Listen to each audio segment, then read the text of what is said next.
में आप कहते हैं उनके इनके वजह से नहीं सरकार को निर्णय लेने पड़े, तो ये मतलब क्यों ना माने इसका क्रेडिट इनको मिलेगा? भाई इन्होंने एक स्टैंड लिया था, लेटरल एंट्री नहीं होनी चाहिए, जाति जनगणना होनी चाहिए। सामने वाली पार्टी का स्टैंड कुछ और था, उनको अपने स्टैंड से पीछे हटना पड़ा। ये क्यों ना देखा जाए कि बिहार जातीय जनगणना का बीजेपी ने भी सपोर्ट किया, साथ दिया, विधानसभा में उसको स्वीकार करने में साथ दिया। अब ये तो देखने का विषय होता है कि राहुल गांधी जातीय जनगणना की बात क्यों कर रहे हैं। अभी सरकार जातीय जनगणना कराने जा रही है, तो वो किस रूप में जातीय जनगणना लाएगी, ये अभी विषय होता है। ये थोड़ा जल्दी हो गया है। जो आरएसएस का बयान कह रहे हैं, आरएसएस का बयान इनके सब बहुत पहले भी आ गया था और आज भी है, लेकिन हाँ, जो कुछ संकेत इस समय सरकार की ओर से जा रहा है वो ये अवश्य दिखा रहा है कि सरकार कुछ मामलों में जहां उसके पीछे जाने का कोई कारण नहीं था, वहां भी चली गई है तत्काल, शायद ये दिखाने के लिए कि हम लोकतांत्रिक हैं। वक्फ बिल पर बहुत आवश्यकता नहीं दिख रही थी कि हम जाए। लेटरल पर तो नरेंद्र मोदी जी को समर्थन ही मिला था, उसके बारे में ठीक से बात होनी चाहिए थी। सबसे दिक्कत जो हुई है कि भारतीय जनता पार्टी ने अपना पक्ष नहीं रखा। लेकिन मुझे ना मिर्जा गालिब का एक शेर जो है, वो मिर्जा गालिब का एक शेर है, मैं राहुल जी के लिए बोलूंगा कि हाथों की लकीरों पर मत जाए गालिब, हाथों की लकीरों पर मत जाए गालिब, नसीब उनके भी होते हैं जिनके हाथ नहीं होते।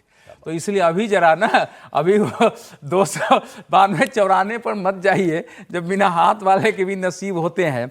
और मैं तो राहुल जी को कहूंगा, देखिए जम्मू कश्मीर में इसके दो पहलू हैं।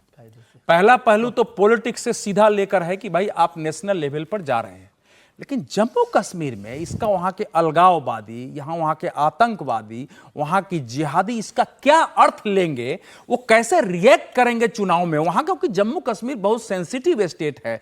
370 हटने के बाद जो वहां जिस ढंग से जमाते इस्लामी पर प्रतिबंध लगे हैं, सब हुर्रियत के लोगों से लेके और बाकी बड़े बड़े लोग अभी जेल में है आतंकवाद पर, वहां को उसको सजा हो रही है।